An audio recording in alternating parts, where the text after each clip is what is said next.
Welcome to the Finding the Magic podcast, where books come alive. I'm Tricia Copeland, a fiction author and host of this show. If you love books, finding great reads, and hearing about the story behind the story directly from the authors, this is the place for you.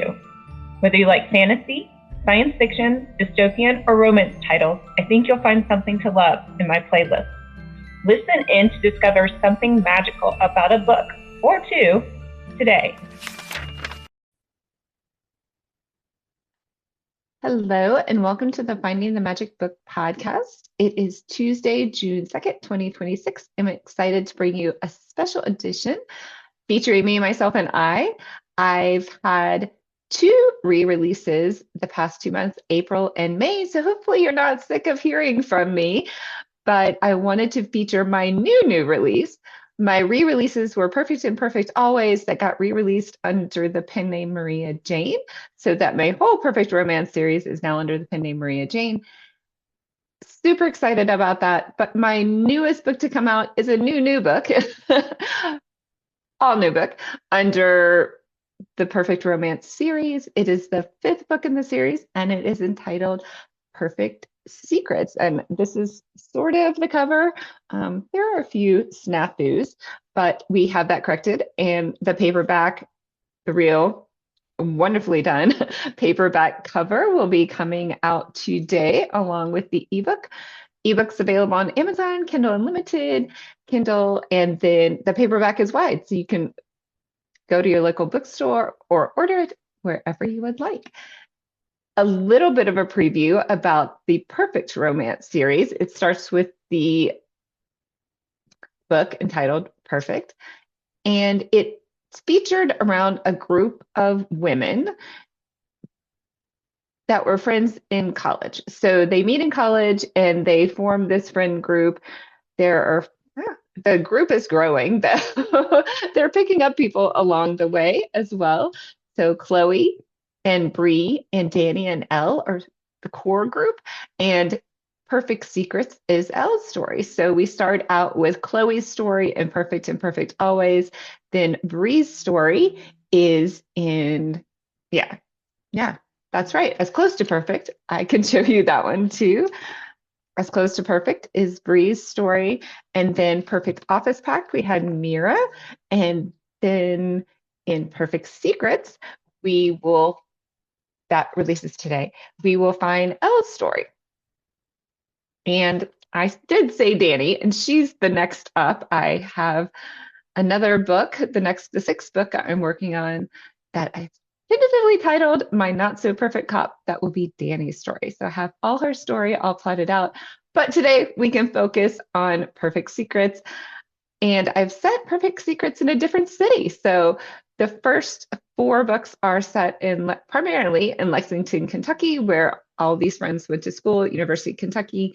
And we've just stayed in Lexington, but for the fifth book in the series, we're venturing out, and Elle moves to Denver, Colorado. So I'm super excited to have that set in Denver, which is where I live.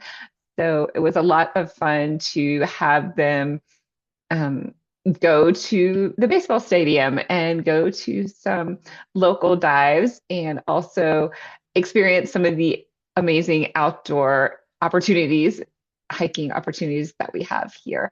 I don't want to give everything away, but I do have a fun scene at the end that was a setting where near my house. So that was fun to incorporate into Elle's story. But a little bit more about Elle.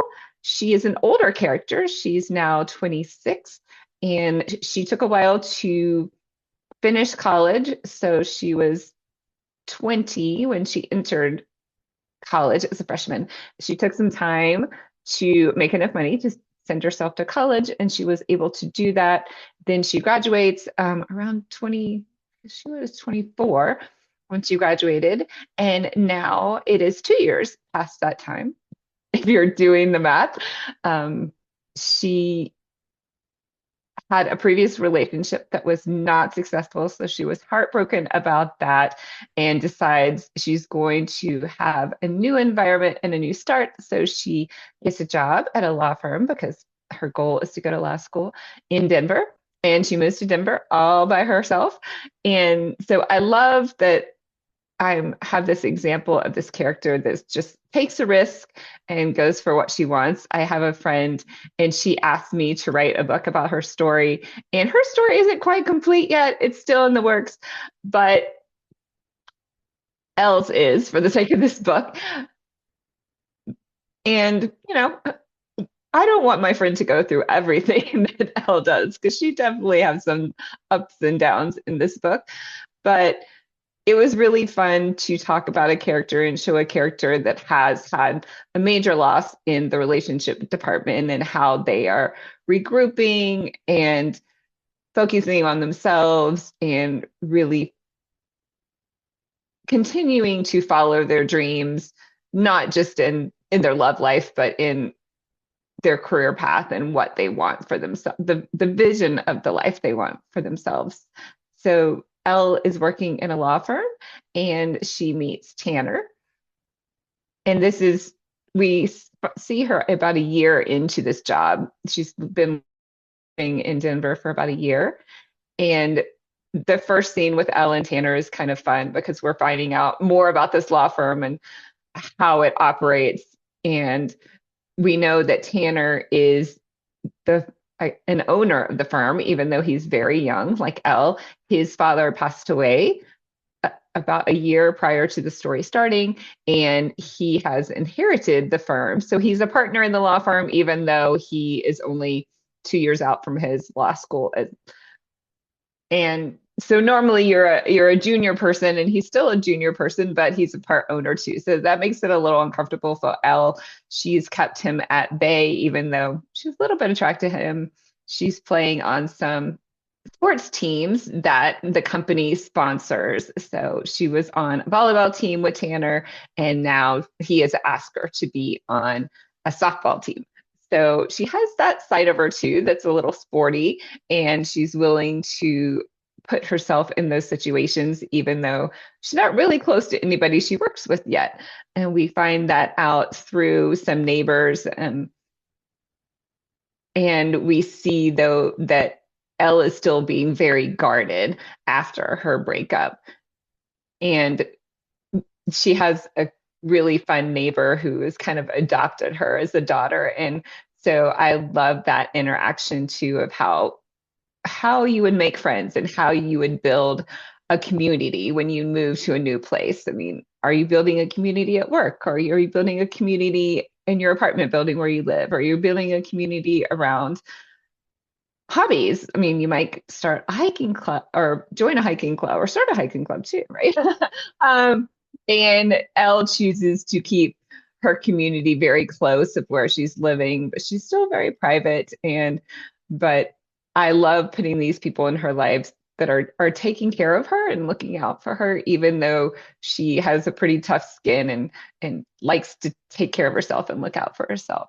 But Tanner and Elle do create a little bit of a friendship, and we hear Tanner's voice in this book as well. So it is a dual POV, first person dual POV. So we get to hear Elle's side of the story as well as what Tanner is experiencing. And he kind of falls first. It's a he falls first trope.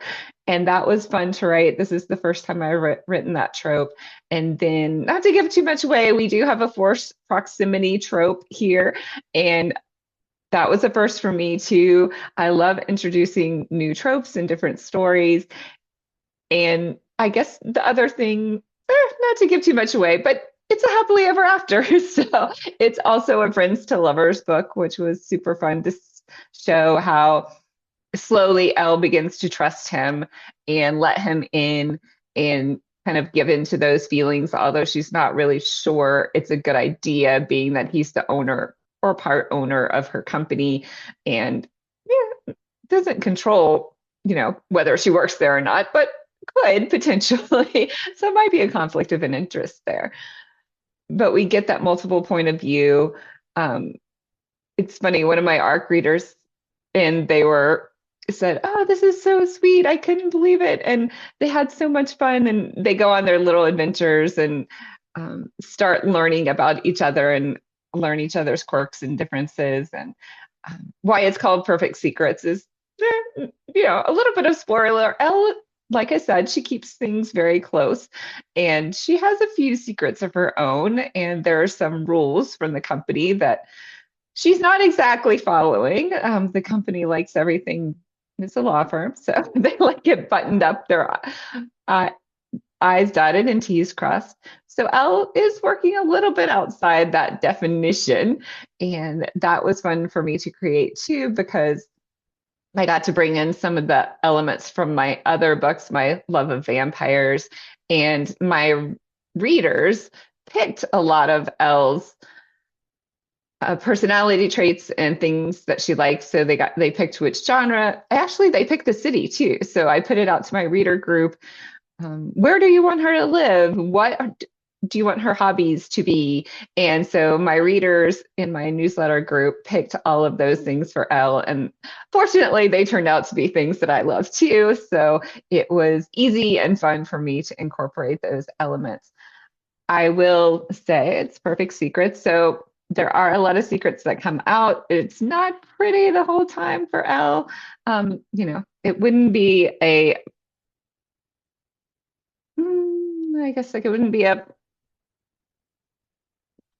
plot. There is a plot twist, a little bit of a plot twist, and it wouldn't be, I'm not the type to write your sweet romance where, I usually say that the worst thing that can happen is the guy breaks up with you or he decides he's just not that into you. But in this one, we get a little bit more on the edge of, serious things that could happen to you and kind of far out there too.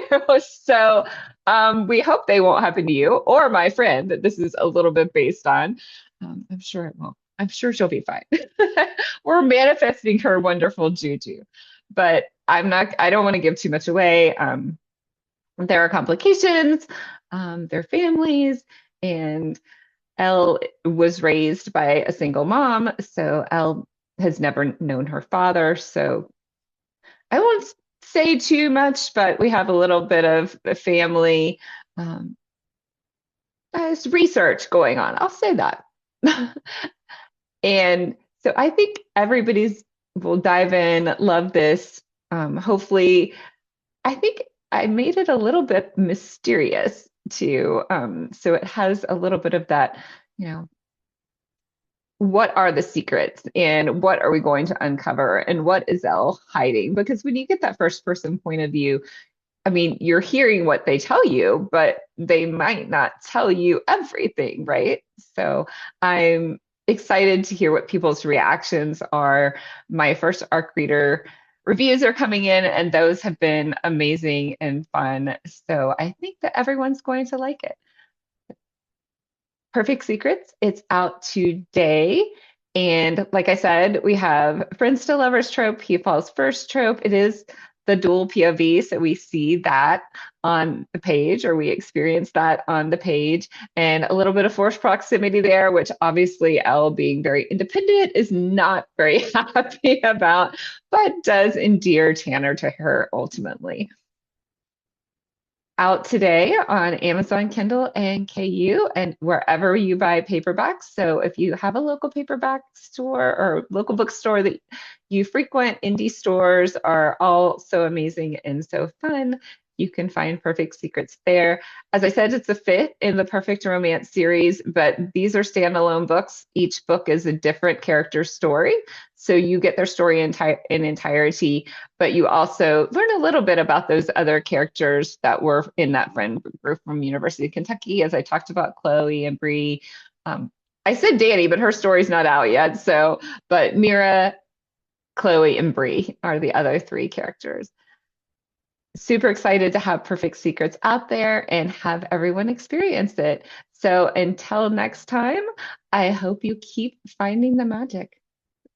Bye. I hope you enjoyed this episode of the Finding the Magic podcast. I'm your host, author and podcaster Tricia Copeland, and I love getting behind the scenes. If you like the podcast, make sure to subscribe and stop in each week to discover new authors and books. Thanks for listening, and until next time, keep finding the magic.